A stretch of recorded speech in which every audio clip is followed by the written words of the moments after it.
गुण विद्यमान है। हाँ, अगर आपको यह स्वीकार न हो तो वह अलग बात है, वरना मुझे तो किसी ऐसे ही बच्चे की ज़रूरत है। आप अपने परिवार वालों से पूछ लें, यदि वे मेरी इस बात से प्रसन्न हो तो मुझे कोई आपत्ति नहीं। इसे मैं अपने पास रखने में अधिकारी ने मुझे मुखिया को सुझाव दिया। उसकी बात गौर से सुनने के बाद मुखिया जी बोले, श्रीमान जी, आप राह की ईंट को इमारत के उच्च शिखर पर पहुंचाने की कोशिश कर रहे हैं। भला इस सुझाव को कौन स्वीकार न करेगा। आप चाहे तो इसे अभी इसी क्षण अपनी सेवा में रख सकते हैं। नहीं, इस तरह नहीं, सबकी स्वीकृति जरूरी है। हाँ, इतना मैं अवश्य चाहता हूँ कि सरकारी कामकाज निपट जाने के बाद आप मेरे निवास पर चलिए। वहाँ मैं अपनी पत्नी को इस बच्चे से मिलवा कर उसकी स्वीकृति ले लूँ। मुखिया जी, नाम क्या है इस बच्चे का? मुखिया जी, नाम क्या है इस बच्चे का? चलो देखते हैं आगे कहानी में क्या होता है।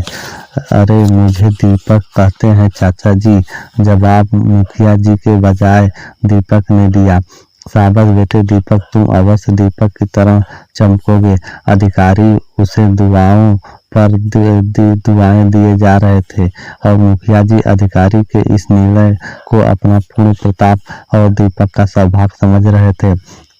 सरकारी कामकाज समाप्त करने के बाद मुखिया जी दीपक सहित अधिकारी के घर पर चले गए। दीपक से मिलकर अधिकारी की पत्नी भी खूब खुश हुई। उन्होंने भी अपने पति के निर्णय को सहर्ष स्वीकार किया। अब दीपक उन्हीं के घर में रहने लगा। वह उन अधिकारियों को पिताजी और उनकी पत्नी माताजी कहकर पुकारने लगा। वे दोनों पति पत्नी उनके मुंह में से अपने आप को माता पिता का संबोधन सुनकर मन ही मन प्रसन्न होते थे। उन्होंने दीपक को अपने सगे पुत्र की भांति पालना शुरू कर दिया। उसे एक अच्छे स्कूल में दाखिला करा दिया गया। दीपक भी स्कूल जाता और घर पर अपने माता पिता के आदेशानुसार काम करता। वह प्रथम श्रेणी प्राप्त करता चला गया। समय आगे बढ़ता रहा। दीपक दिन प्रतिदिन बुलंदियों की ऊंचाइयों को छूता चला गया। जब भी वह स्कूल में अपना रिपोर्ट कार्ड लेकर घर आता तो उसके नए माता पिता बहुत प्रसन्न होते थे। वे जानते थे कि उनका दीपक अवश्य ही इस बार भी प्रथम श्रेणी में उत्तीर्ण हुआ होगा। एक दिन वह आया जब दीपक ने MA की परीक्षा प्रथम श्रेणी में उत्तीर्ण की। तब उसके पिता ने उसे खूब शाबाशी दी। वे बहुत खुश हुए और उसकी खूब प्रशंसा की। दीपक ने भी अपने माता पिता के चरण स्पर्श कर उनका खूब आशीर्वाद समझा। फिर अधिकारी महोदय ने दीपक को एक नेक सलाह दी। दीपक, अब तुम भारतीय प्रशासनिक सेवा IAS की परीक्षा में बैठना, उसके लिए अपनी तैयारी करो। ठीक है पिताजी, मैं आज से ही उसकी तैयारी में जुट जाता हूँ, दीपक ने शीघ्रता से कहा। भगवान चाहा तो मैं आपकी इच्छा अभी अवश्य पूरी करूंगा। फिर उसने IAS अधिकारी बनकर अपने माता पिता का सपना भी साकार कर दिया। शिक्षा, गुणी व्यक्ति बच्चों तक गुणों को पहचान लेते हैं। गुणवान बच्चे वही हैं जो लगन, परिश्रम और ईमानदारी से आदर्शवान लोगों का अनुकरण करके खुद बड़े आदमी बन जाए। अभिमान, प्राचीन काल की बात है।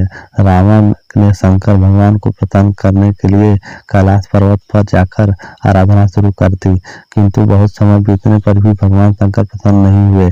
तब रावण ने हिमालय के दक्षिण में जाकर आराधना करनी प्रारंभ की, परंतु इस पर भी भयंकर प्रसन्न नहीं हुए। इस बार रावण ने अपना सिर काटकर शिव को बलि चढ़ाई शुरू कर दिया। जब वह अपने 9 सिर काट चुका था तो भगवान प्रसन्न हो उठे। उन्होंने उसे दर्शन देकर कहा, रावण राज, जो तुम मांगना चाहते हो वो मांग लो। रावण ने कुछ पल सोचा, फिर कहा, महाराज मुझे अतुल बल दीजिए और मेरे सिर पहले की तरह कर दीजिए। भगवान शंकर ने कहा, तथास्तु। फिर अंतर ध्यान में हो गया। इस रावण की सब इच्छा पूर्ण हो गई। रावण को इस वरदान मिलते हुए सभी देवता ऋषि बहुत दुखी हुए। उन्होंने नारद से परामर्श किया और पूछा, इस दुष्ट रावण से हमारी रक्षा कैसे हो सकती है। नारद ने कहा, आप लोग चिंता न करें, मैं इसका उपाय करूंगा। कहकर नारद ने अंतर ध्यान हो गए। इसके बाद वो उस मार्ग पर प्रकट हुए जिससे रावण वापस लौट रहा था। रावण से मिलते ही उन्होंने कहा, राक्षस राज बड़े प्रसन्न दिखाई दे रहे हो। तुम्हें देखकर बड़ा हर्ष अनुभव हो रहा है। बताओ कि आकर कहाँ से रहोगे। रावण ने सारा हाल का सुनाया। सुनकर नारद बोले, तुम मेरे प्रिय शिष्य हो राक्षस राज, इसलिए तुमसे कहता हूँ कि शंकर की बात पर विश्वास मत करना, उनका कोई भरोसा नहीं है। तुम जाओ और वरदान को प्रमाणित करने के लिए कैलाश पर्वत को उठाओ। उस पर रावण का अभिमान चूर था। वह तत्काल कैलाश गया और पर्वत को उठाने लगा। पर्वत को हिलता देख शंकर और पार्वती एकाएक घबरा गए। शंकर जी ने देखा कि रावण पर्वत को उठा रहा है।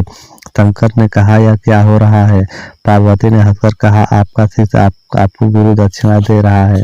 तब शंकर ने रावण को साप दे डाला। अरे दुष्ट, तुझे मारने वाला जल्द ही पैदा होगा। बस नारद का मन बन गया। रावण पर्वत को रखकर मदमस्त होकर वापस लौट गया।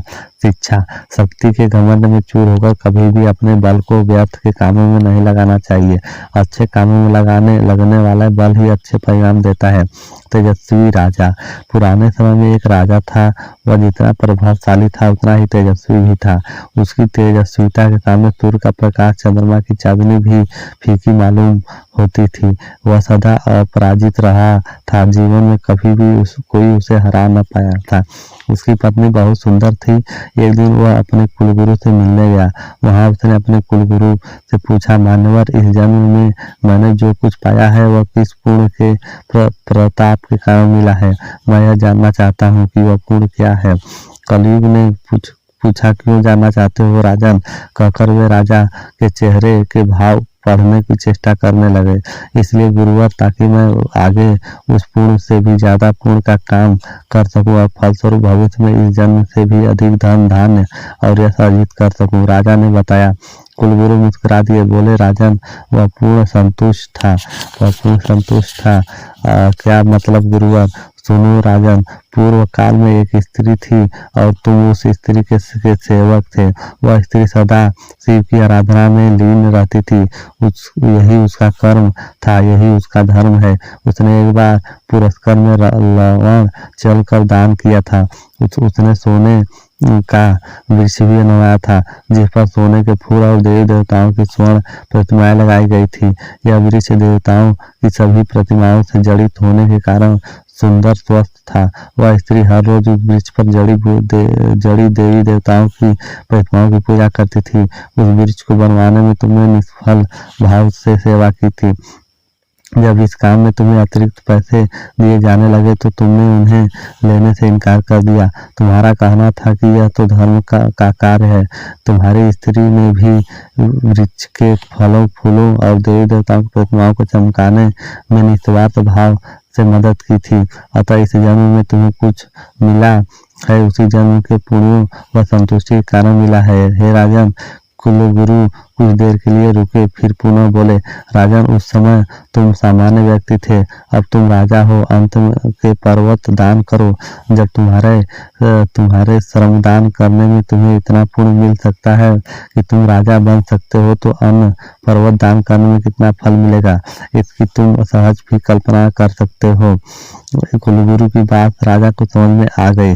अगले ही दिन उसने उनकी आज्ञा का पालन किया।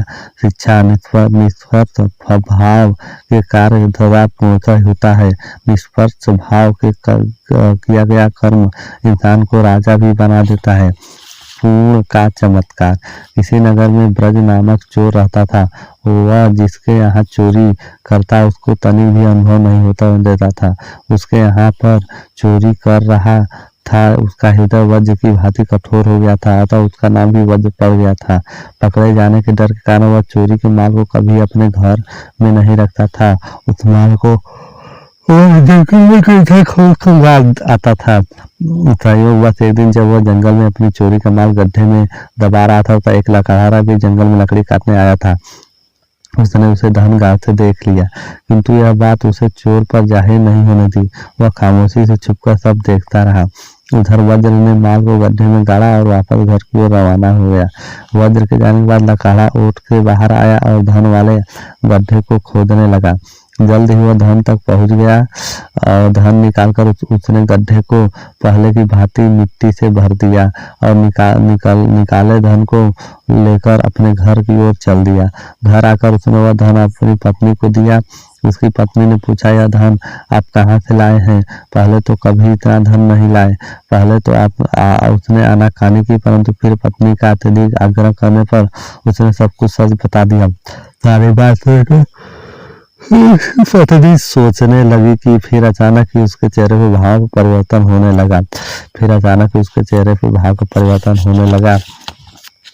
लगा।